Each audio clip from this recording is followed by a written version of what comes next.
Donc, quelques mises en garde avant de commencer. Évidemment, il y aura plein de divulgateurs.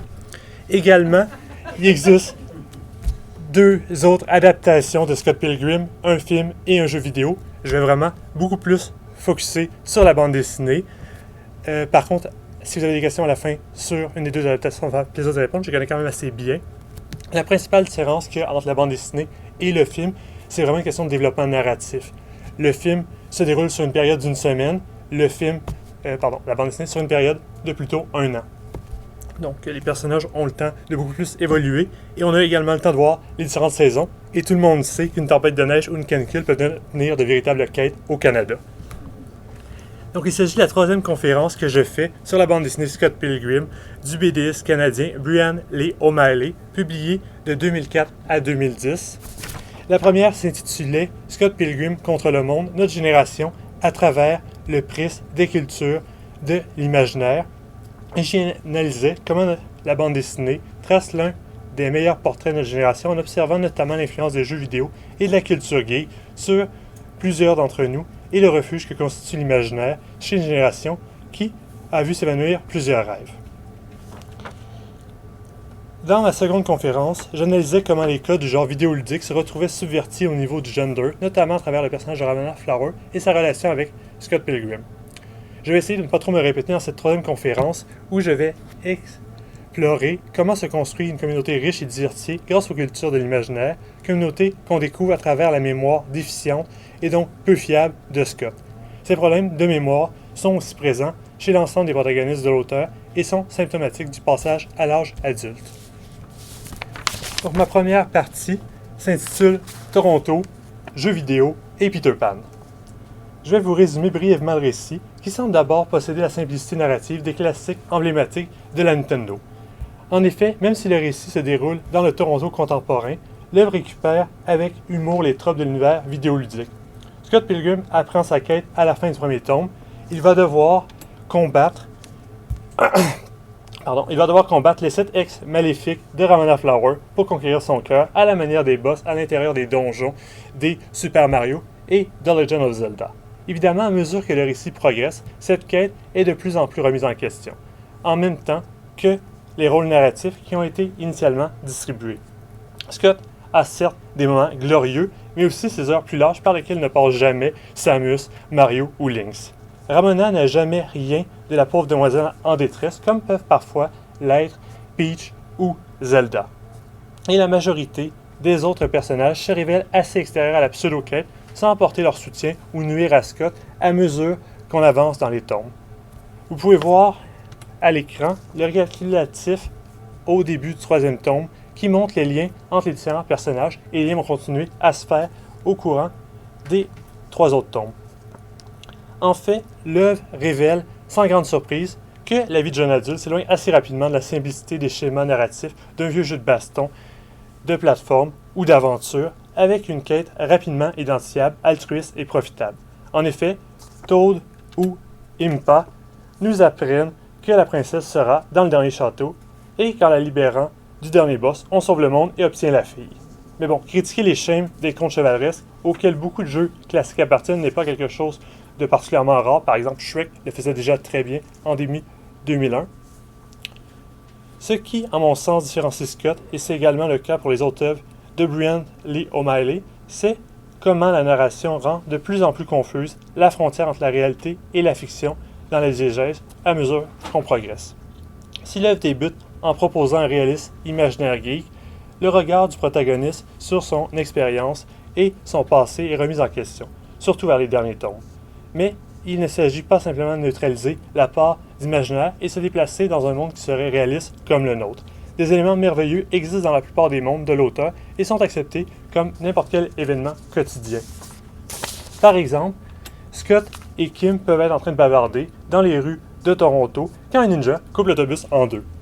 Ce qui est davantage complexe et va constituer un enjeu narratif, c'est la mémoire trouble des protagonistes qui semble se colmater avec des fictions proportionnellement extraordinaires au monde qu'ils habitent et venant de leur champ d'intérêt dans la culture populaire, dans ce cas beaucoup les jeux vidéo. Cependant, même dans Scott Pilgrim, l'œuvre la plus éclatée du BDiste, la proportion d'extraordinaire reste assez limitée, à peu près 20-30% de l'œuvre.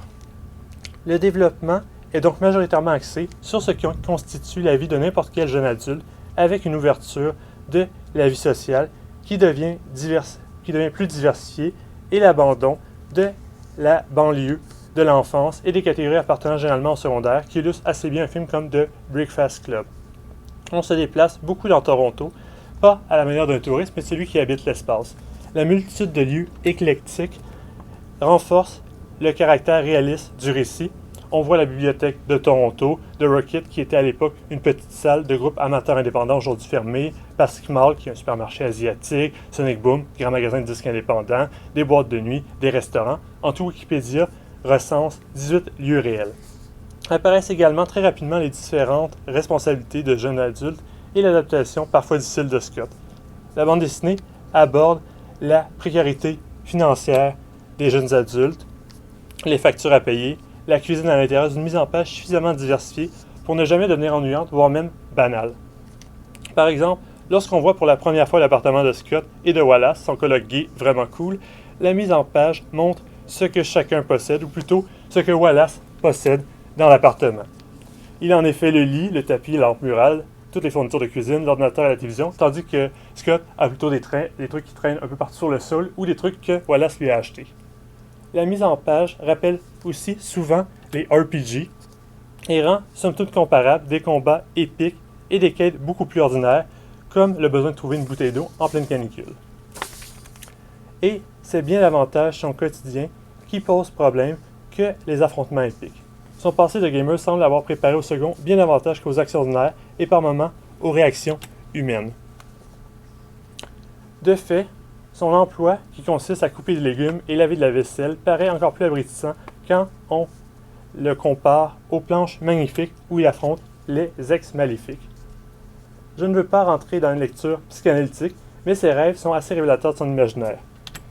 Il rêve généralement qu'il est en train de jouer à un jeu vidéo ou qu'il est à l'intérieur d'un jeu vidéo, toujours en train de jouer, ce dont se moque régulièrement Ramona, qui a la capacité de passer dans sa tête pour se déplacer plus vite dans Toronto. Et comme Scott dort souvent très tard le matin, il arrive souvent qu'ils se croisent.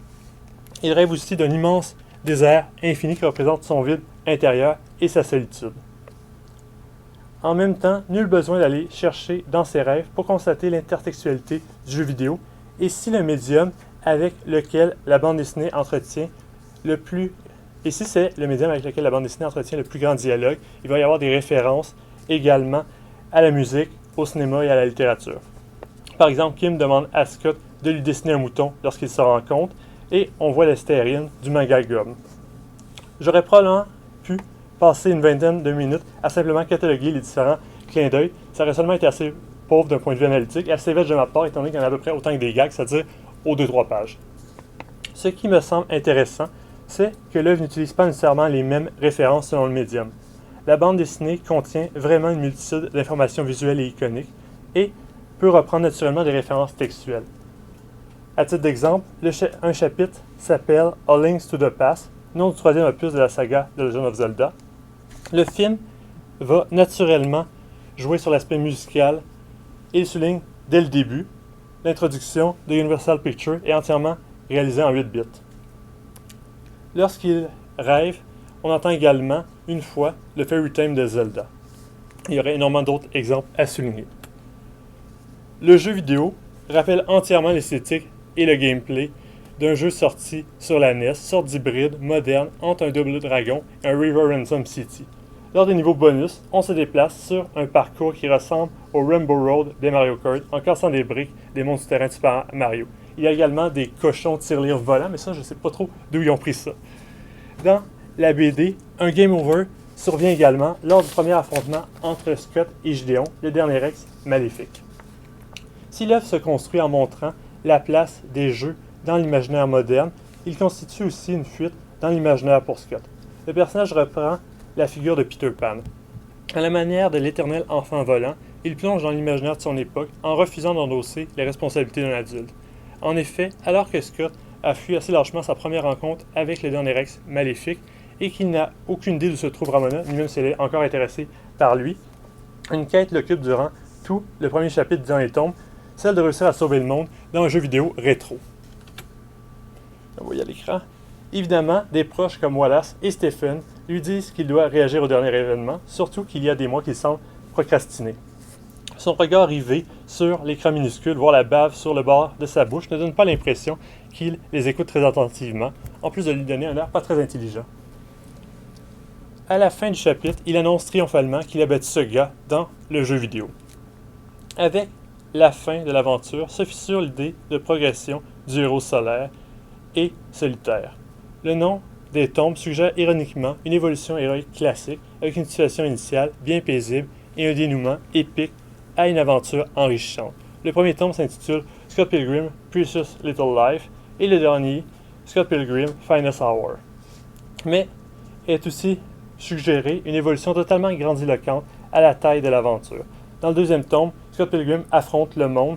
Dans le cinquième, il affronte l'univers. Cette progression peut rappeler celle de l'iconique Plombier Rouge. Et là, je me suis vraiment amusé, moment geek. Les premiers Super Mario se déroulent dans le Mushroom Kingdom. Super Mario Land, lui, commence à insister sur l'idée de territoire à explorer. Des véhicules comme l'avion et le sous-marin permettent d'ailleurs de parcourir les mondes et je vous ai épargné les images originales parce que le jeu est sorti à la Game Boy. Ensuite vient Super Mario World qui propose un véritable monde. Ensuite, Super Mario 64 continue d'offrir un autre grand monde à parcourir, mais cette fois en 3 dimensions, pendant une expérience assez différente.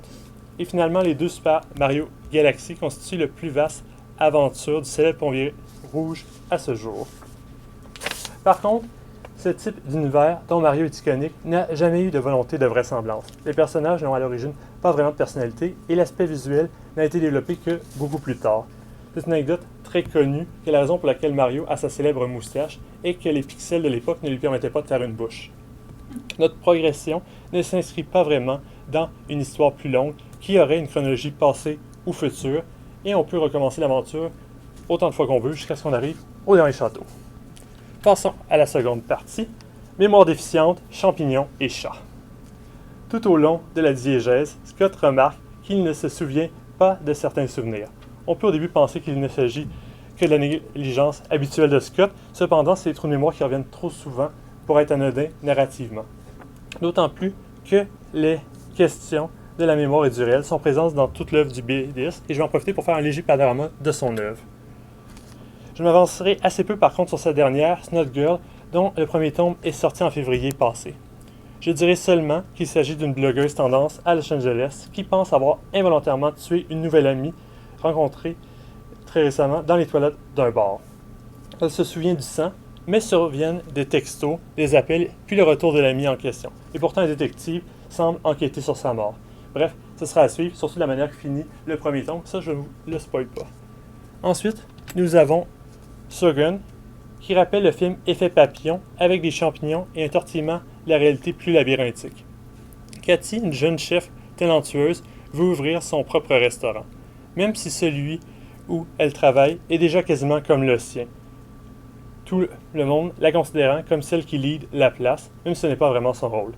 Même son boss accepte sans tension la fatalité de la situation, elle est juste super compétente et travaille bien. Bref, sa vie va assez bien, mais une de ses collègues, très gênée, se blesse sérieusement au travail avec de la crème bouillante. Elle obtient alors de l'esprit de sa maison, où elle loge, une petite boîte dans laquelle elle trouve un calepin et des champignons qui lui permettent de réécrire l'histoire à sa guise. Si au début, son but est purement altruiste, elle tente rapidement de rendre sa vie la plus excellente possible. Je ne rentrerai pas dans l'enchaînement de pépins qui lui arrive à partir du moment où elle refuse d'écouter l'esprit de la maison et commence à abuser des champignons magiques. En plus, après Scott Pilgrim, il est difficile de ne pas faire le parallèle avec les champignons de Super Mario, qui se présentent également comme des vies supplémentaires et une multitude de possibles. L'accumulation des squelettes assez creepy qui viennent remplacer différents personnages montre métaphoriquement la conséquence de privilégier des choix davantage tournés vers soi et certaines fixations du moment. On se ferme à des rencontres autrement possibles. À un certain moment, complètement dépassé, Cathy se plaint de l'abondance de squelettes à son employeur. Ce dernier répond qu'il y en a effectivement de plus en plus et que c'est entièrement elle qui en est responsable. Elle bondit alors en s'exclamant, interrogative, « Toi aussi tu peux les voir ?» Il lui dit alors qu'elle commence vraiment à l'inquiéter. Comme dans Scott Pilgrim, l'extraordinaire est souvent naturellement greffé au réel. D'ailleurs, on peut voir les deux personnages, Scott et Ramona, qui viennent manger dans le restaurant où travaille Cathy C'est l'image en bas à droite. Dans la première œuvre du BDiste, Lost at Sea, un an avant qu'il publie la BD Scott Pilgrim, on a un road trip assez mystérieux aux États-Unis. L'action commence in media res. C'est vrai pour toutes les œuvres de l'auteur, mais c'est particulièrement accentué dans celle-ci. Ce qui fait que le lien entre les personnages n'est pas clair au début de l'aventure. On apprend finalement que la fille qui a appelé la protagoniste pour faire le road trip s'est trompée de numéro de téléphone et était gênée de lui avouer. Donc elle fait le voyage avec la fille en question et 2 gars sans que sa présence n'ait jamais été souhaitée. En plus, l'héroïne se sent déjà vide et isolée. Au fil des récits et de ses visions, elle commence à penser qu'un chat lui a accidentellement volé son âme, ce qui expliquerait ses trous de mémoire. Survient ici ce moment assez surréaliste que vous pouvez voir sur cette image-ci, où le groupe de jeunes partent en pleine nuit à la recherche du chat qui aurait volé son âme. Ils se font réveiller comme ça et elle leur dit « Ah ben il y a un chat qui a volé mon âme » puis ils partent tous aller chercher le chat. Le récit raconte le côté fondamentalement aléatoire de l'existence et l'importance d'une construction de communauté qui vont revenir dans Scott Pilgrim. Dans toutes les œuvres, les protagonistes sont dans la transition vers l'âge adulte. Soit ce sont de jeunes adultes, soit de vieux adolescents. Il s'agit d'un nouveau stade, accompagné d'une nouvelle vie, avec l'instabilité que cela entraîne forcément. Des thèmes comme l'identité, l'errance, la nostalgie, les apparences et la virtualité sont ainsi abordés. Il s'agit d'un moment où leur ancienne vie, à la banlieue, peut radicalement changer, voire être oubliée, effacée. Dans l'univers des jeux vidéo, on passe facilement d'un épisode à l'autre, voire d'une save à l'autre. Si certaines attitudes de Marthe de Scott n'altèrent au final assez peu notre attachement au personnage, c'est parce que, rétrospectivement, le personnage agit comme si sa vie et les humains qui l'entourent étaient à l'intérieur d'un jeu vidéo. Si un échec ou une déception survient, il se protège en l'oubliant et passe à une autre aventure. Il agit comme s'il pouvait recommencer l'histoire à chaque fois qu'il rencontre une fille qui deviendrait la quête de sa vie en faisant littéralement table rase du passé. Il se présente d'ailleurs de manière caricaturale plusieurs moments de sa vie. À l'écran, vous voyez 2 souvenirs d'anciennes relations d'amoureuses de Scott.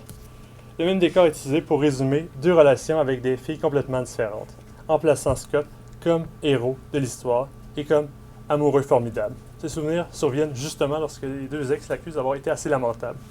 Une étrange similitude existe d'ailleurs entre les souvenirs amoureux de Scott et Gideon, présentant leur assurance d'être le héros de leur histoire. Par contre, Scott apprend à davantage douter en récupérant ses vrais souvenirs qu'il va revivre par la narration de ses amis, ce qui lui donne à son existence la complexité qu'elle aurait dû avoir dès le début en tant qu'adulte. D'autres exemples, 2 versions du sauvetage de Kim à son école secondaire. Dans la première, celle à l'écran, vous voyez quelque chose qui rappelle le jeu vidéo Double Dragon, avec la surprésence de sbires inefficaces et impersonnels, mais qui forment un véritable bloc, et le boss final, bien imposant, et qui représente une forme d'altérité, ici l'asiatique. La fille attachée attend évidemment l'aide du héros. La deuxième version, qui est la vraie, est assez différente, avec un pauvre chinois à lunettes qu'a frappé Scott et qui semble plutôt pacifique. Dans un autre exemple, toujours avec Kim, le souvenir de ses adieux quand Scott déménage avec sa famille. La première version, qui se trouve à votre gauche, montre un adieu et un ciel étoilé qui illustre la tristesse et la consolation des 2 personnages. Dans la vraie version plutôt, il y a l'absence d'adieu qui est faite à Kim. Il le dit seulement à Lisa, avec laquelle il ne semble jamais vraiment si proche. Kim l'apprend finalement de Lisa et ne lui parle plus pendant un mois tellement elle est fâchée contre Scott. Quand Scott arrête de combattre son côté obscur, néga Scott, qui est la version des dark personnages qui est dans beaucoup de jeux vidéo, mais l'assimile en même temps. Il recouvre tous ses souvenirs les plus douloureux et vous voyez à l'écran leur résurgence qui vient littéralement le happer. Mais il peut enfin avoir pleinement conscience de toutes ses relations et de son évolution sur une temporalité linéaire. Dernière partie qui va vraiment très vite et qui fait ma conclusion. Donc, histoire, communauté et futur. La transformation de Scott est d'autant plus importante que son monde n'est pas simple, même si Scott aimerait qu'il le soit. Les personnages sont en effet variés et complexes. Par exemple, vous avez à l'écran Nimona Flower, qui a autant des moments forts que vulnérables. Elle se cherche à peu près autant que Scott. D'ailleurs, lorsqu'elle le quitte temporairement, elle se retire dans la nature pour réfléchir à sa vie. Et là, on a Wallace qui est très content parce qu'il est comme « Ah yes, t'as fait un moment philosophe et tout. » Mais finalement, elle doit avouer qu'elle a plutôt écouté tous les épisodes des X-Files. Ensuite, on a Wallace, dont j'aimerais beaucoup vous parler parce qu'il est vraiment très chouette à analyser. Peu importe la situation dans laquelle il est, ça va toujours mieux pour lui que Scott. Même quand il est complètement sous, il arrive à garder une très belle persona. Tandis que Scott, même quand ça va bien, ça n'a pas l'air de bien aller. Maintenant, Kingpin, qui est probablement mon personnage préféré et que j'aurais aimé plus analyser. C'est la première relation que Scott a eue et une des premières à rejoindre le petit groupe qui va devenir leur grande communauté. Pourtant, elle garde de l'amertume qu'elle transforme en cynisme et qui montre assez bien son intelligence.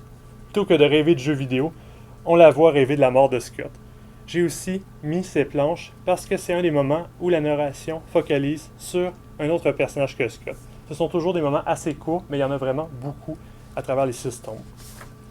La bande dessinée permet de montrer le quotidien des personnages et l'espace qu'ils parcourent sans avoir à les décrire.